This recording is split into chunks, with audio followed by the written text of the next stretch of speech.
How's it going, everybody? My name's Connor, and this is the start of a series called How I Would Book, where I take an angle currently in WWE and I book it to wherever I please. I book it the way that I would want it, a current angle that is going on, and how I think maybe WWE should do it, or if maybe, it's just how a fan would book it. So here's how I would book the Seth Rollins versus Fin Balor feud. So as most of you already know, Fin Balor won on Monday Night Raw to become the new #1 contender for the WWE Universe Championship. Now this championship has not been shown to anybody yet. Nobody knows what it looks like, but it's very exciting because Raw does have a top championship now, and at SummerSlam it's going to be Fin Balor versus Seth Rollins. Now it's a very interesting dynamic having a rookie versus the face of WWE right now. As much as you want to say John Cena is the face, Seth Rollins is the almost undisputed face in WWE right now. So here's how I would book that feud. So we start things off on Monday Night Raw with Fin Balor coming out to celebrate his victory and trying to get the WWE Universe to know exactly who he is, because as diehard fans, we already know. We know about him as Prince Devitt over in New Japan Pro Wrestling. We know about all his history. But not every single WWE fan knows who he is. Not every single WWE fan watches NXT. So you got to give him a reason to care about Fin Balor, to care about the reasons why is he the new #1 contender, and should we care about him being in the main event versus Seth Rollins. So the way that you do this is you do a nice video package about Fin Balor at the start of the show. You show off his New Japan Pro Wrestling history, you show off his history in NXT, and you show off everything that he does very well, and you give it a heartfelt promo to get people to care about him, because that's what you need. You can't just have a random rookie win a tournament and then not give him a reason to care. Look at Sheamus, look at Paige. They both won championships right out of the start, and they didn't really end up going anywhere. So after the video promos come out, he comes on out to the ring, and he's standing in there, loud ovation from anybody who does know him. And then he starts talking, saying about how it's a dream come true to finally be in WWE. It's a dream come true to be in the championship match at SummerSlam for the first ever Universal Championship. And then Seth Rollins comes out. Now, what's going to be important about this feud is there's not going to be any bad blood between them right now. Seth Rollins will respect Fin Balor for what he has gone through. He's a legend in the business already, and he respects him for putting out all the great matches over in New Japan, being the carrier of NXT. But what will be set up is that Fin Balor will be known as the icon as NXT, and then Seth Rollins will say, you may be the icon, you may be the longest reigning NXT champion, but I started NXT. I was the first ever NXT champion. Then next thing you know, little things are being dropped like, I'm the franchise player and you're just a rookie. You may be good, I respect you, but there is no way you're beating me. There's no way you're beating the man, Seth Rollins. So they keep going back and forth on like that, but they don't trade blows, and the bad blood isn't quite there yet. Now, over the next few weeks, you're going to see them each out on commentary for each of their matches. So you're going to have Seth Rollins sitting in the commentary booth for Fin Balor, and you're going to have Fin Balor sitting in the commentary booth for Seth Rollins whenever they're wrestling. And they're just going to keep talking up each other. So they're saying, I respect them, they're a good competitor, but I want to win this. I want to be the first ever WWE Universal Champion. That goes on until the last Raw before SummerSlam. Now, at this last Raw, it's going to be the same thing. They're going to talk up each other. They're going to just keep saying, they respect each other, because you want Fin Balor to just be kind of on the same level as Seth Rollins. Now, Seth Rollins, he isn't a face yet, but he's slowly becoming a tweener. He's in between. So, he might very well just be on the edge of turning face, but not quite. So we think we're going into SummerSlam the whole time where we're going to get a clean match, Seth Rollins versus Fin Balor, just to see who the better man is and who's going to become the first ever WWE Universal Champion. Until the very last segment on Raw. It's just going to be a backstage segment. You're going to see Fin Balor walking along down in the back hall, and you'll just see the club walk the other way. So they're going to trade paths like this. They're going to stop. They're going to look at each other and keep walking. Just like that. Now, remember, the club is getting a WWE Tag Team Championship match at SummerSlam versus The New Day, and AJ is going to be facing off against John Cena in their rubber match. Just keep that in the back of your mind, because that's very important for where we're going with this. So we finally get to SummerSlam, and we're going to have the opening match, the club versus The New Day. And this match is going to be it's going to be the coming out party for the club, and they are going to win the WWE Tag Team Championships. Now, as much as I love the New Day, this is needed for the story. This has to happen for this story to work out. Later in the night, then you're going to see AJ beat John Cena, and he's going to now become the face of SmackDown.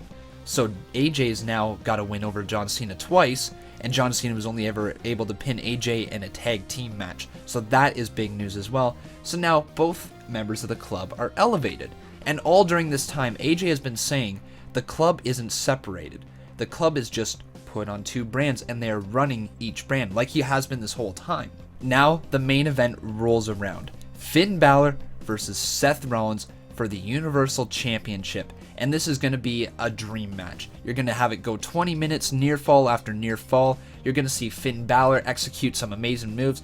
Seth Rollins execute some amazing moves. Fin Balor will kick out of the pedigree. Seth Rollins will kick out of the coup de grace from the top rope. And both men are going to be wondering what they can do. So after about 20 minutes, there's going to be a little scuffle, and the ref is going to get knocked out. He's going to get knocked down maybe by an aired punch from Seth Rollins or Fin Balor, whoever it may be, doesn't matter. The ref is going to get knocked down. And then, out of nowhere, Fin Balor lifts Seth Rollins up for the 1916 and hits him on the ground. But he doesn't cover him. Fin Balor just stands above Seth Rollins right there, looks around, sees the ref is down, looks right into the hard camera, and smiles. And as he smiles, he slowly lifts up the too sweet sign. As soon as he does that, who comes out but the club? So as AJ, Gallows, and Anderson come down to the ring, they get inside the ring, and AJ's just standing kind of off to the side with Fin Balor, and then Gallows and Anderson hit Magic Killer right on Seth Rollins. All of a sudden like that, Fin Balor is a heel, Seth Rollins is a face. Gallows, Anderson, and AJ clear out of the ring real quick. They get down beside the ring so that the ref can't see them, and Fin Balor just pins Seth Rollins for the 1, 2, 3. You now have a new WWE Universal Champion, Fin Balor, aligned with the club. The final image will then be Gallows and Anderson as your tag team champions, Fin Balor as your Universal Champion, and then AJ Styles, who just beat John Cena clean, the club standing in the ring. Not known as the Balor Club yet. Don't worry about that, we will get to that. But the final image is the four of them just standing in the ring, too sweet. So the next night on Raw, Gallows, Anderson, and Fin Balor come out, all champions, looking amazing, in the club's black and white uniform, but they're not known as the Balor Club or the Bullet Club or anything like that, just the club right now. They come out to the ring, say that we fooled you all along, this was the plan all along. We knew right from the get-go that Fin Balor, when he was coming up, we had the club in mind, and he was going to take the Universal Championship for himself and lead the club into greater things. Seth Rollins then pissed off because he's been screwed out of so many championships in the last little bit, losing his first championship because of injury, coming back, winning it from Roman Reigns, only to have it cashed in on him by Dean Ambrose to lose it, and then screwed out of this championship. He is mad, he is furious, he's a sympathetic babyface who the fans can get behind because he's built to be a babyface right there. So then over on SmackDown, you're going to have Dean Ambrose versus AJ Styles be the next main feud that they're going for, because AJ Styles just picked up the big win over John Cena, and he deserves a number one contendership spot against Dean Ambrose for the next pay-per-view that's on SmackDown. So we go all the way ahead to Backlash, which I believe is the SmackDown pay-per-view, and then a Night of Champions or Clash of Champions is going to be the Raw pay-per-view, if that is the way that they're going. So on the SmackDown pay-per-view Backlash, the main event will then be AJ Styles versus Dean Ambrose, and AJ Styles will win and take the title off Dean Ambrose, so all four members of the club are holding gold. The rematch between Fin Balor and Seth Rollins will also end in a screwy finish with interference from the club in some way, some form, but AJ Styles will not be there because it is a Raw pay-per-view. So at the end of the next set of pay-per-views, all four members still have the gold. You've got Gallows and Anderson holding tag team gold. You got Fin Balor, who's a full-on heel, kind of the default leader of the club over on Raw, and then you got AJ Styles, who's still associated with the club as the WWE champion over on SmackDown, and they constantly reference each other, saying how they're taking over the business. They've split up. They're both on each brand, but they are still together. They're still a strong unit, and they are going to build towards taking over the entire WWE. Give it kind of that NWO type of feel where they're taking over the company. Everything revolves around them, because that's kind of what the Bullet Club was.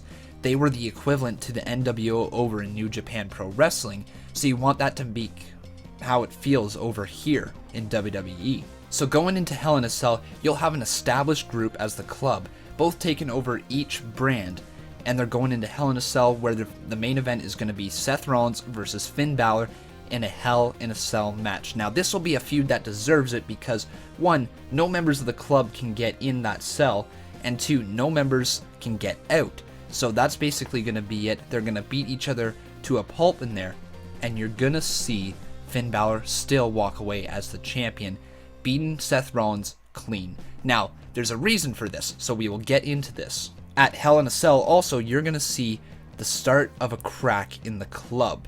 You're going to see AJ Styles lose his championship to maybe someone like Randy Orton, or John Cena, whoever it may be that is going to beat him for the championship will take the title back at Hell in a Cell. So now that the cracks have kind of shown where AJ Styles no longer has his championship, but Finn Balor, Anderson, and Gallows do have championships, they're thinking, do we really need AJ Styles around anymore? Does he still need to be a part of the club? So this will go on back and forth between Raw and SmackDown, kind of doing like cross-promotional storyline development, where AJ Styles will constantly mention how he is the main member of the club, he is the leader, and yeah, he had a bad night, but he will eventually gain his title back. He has a rematch clause against whoever it may be that took the title off of him. Well, on Raw, the club is saying, you know what? We've got all the gold right here. Why do we need you, AJ Styles? Why do we need you? You haven't proved your worth to us. You're not even on the same brand. What good are you?